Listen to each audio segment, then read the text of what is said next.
ओशो अक्सर मन के स्वभाव को समझाने के लिए बंदर और शराब की एक गहरी कहानी सुनाते थे।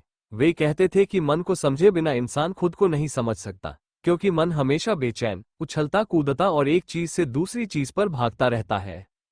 ओशो कहते हैं कि प्राचीन भारत में मन की तुलना बंदर से की गई थी, क्योंकि बंदर कभी एक जगह शांत नहीं बैठता। लेकिन वे आगे कहते हैं कि साधारण बंदर भी उतना बेचैन नहीं होगा जितना इंसान का मन है। फिर वे एक कल्पना करवाते हैं। सोचो, एक बंदर को शराब पिला दी जाए। अब वो पहले से भी ज्यादा उछलेगा, उसकी हरकतें और अनियंत्रित हो जाएंगी। फिर उस नशे में डूबे बंदर को बिच्छू काट ले। अब वो दर्द और बेचैनी से पागल सा हो जाएगा। और आखिर में उस बंदर के भीतर एक भूत प्रवेश कर जाए। अब उसकी हालत कैसी होगी? ओशो कहते हैं, यही मनुष्य के मन की स्थिति है।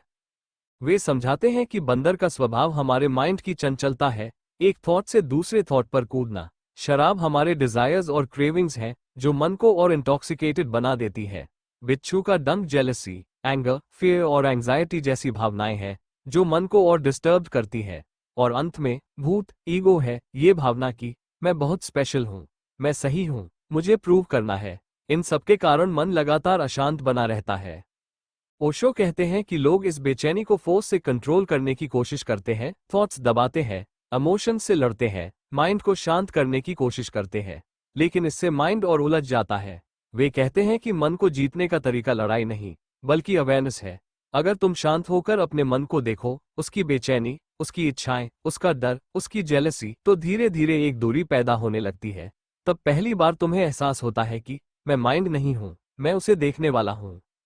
ओशो इस कहानी से यह संदेश देना चाहते हैं कि मन का स्वभाव ही चंचल होना है, उसे जबरदस्ती शांत नहीं किया जा सकता। लेकिन अवेयरनेस की रोशनी में धीरे धीरे उसकी पकड़ कम होने लगती है।